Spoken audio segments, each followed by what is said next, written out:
What's up, fight fans? This is Kurt Deville with Counterpunch Boxing News, and I have some new news concerning Guillermo rigondeaux.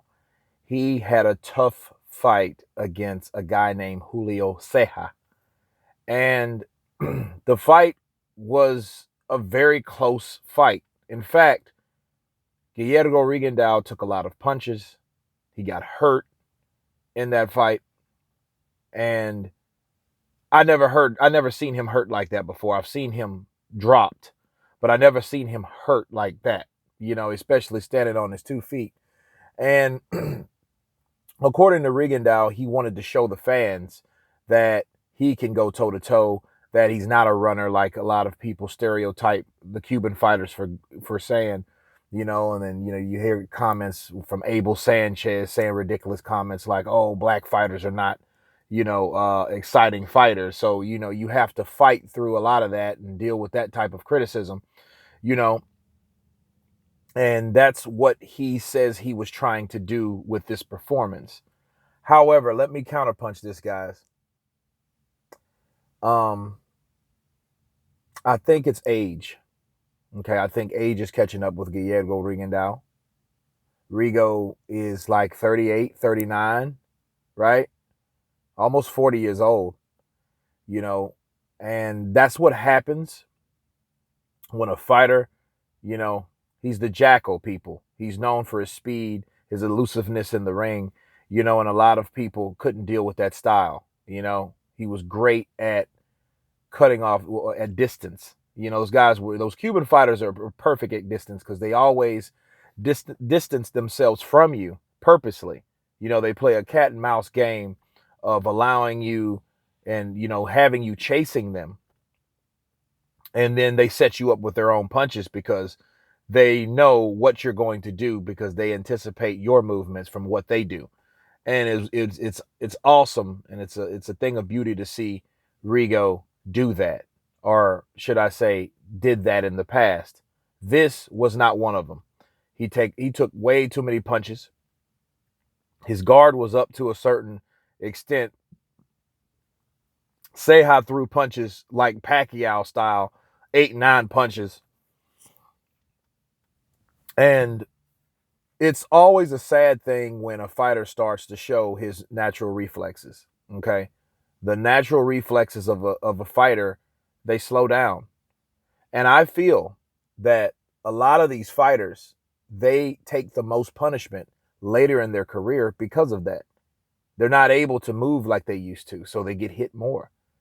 And the more you get hit, and then the older you are, the longer it takes for your body to recover.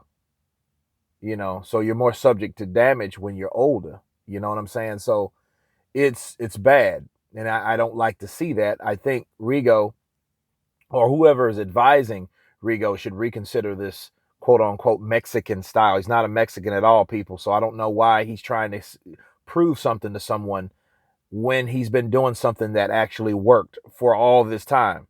You know what I'm saying? It makes no sense. It would be different if he lost to like a knockout loss or something like that. He's got one loss, and that's one of the best fighters in the world, Loma.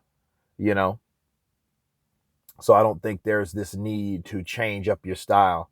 You know what I mean? And ask yourself this question: why would you change up your style now, later in your career, like that? I think your style changed due to your age. Honestly, that's what I think it is. Lara's having that same problems. He's not the same fighter he was 4 or 5 years ago. Not at all.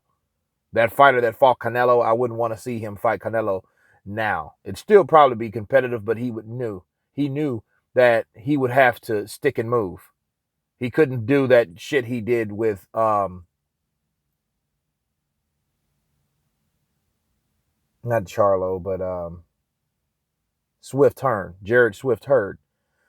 And what happened in that fight? He paid a price for it, and that same thing almost happened to Rigo tonight. This fight could have went a totally different way.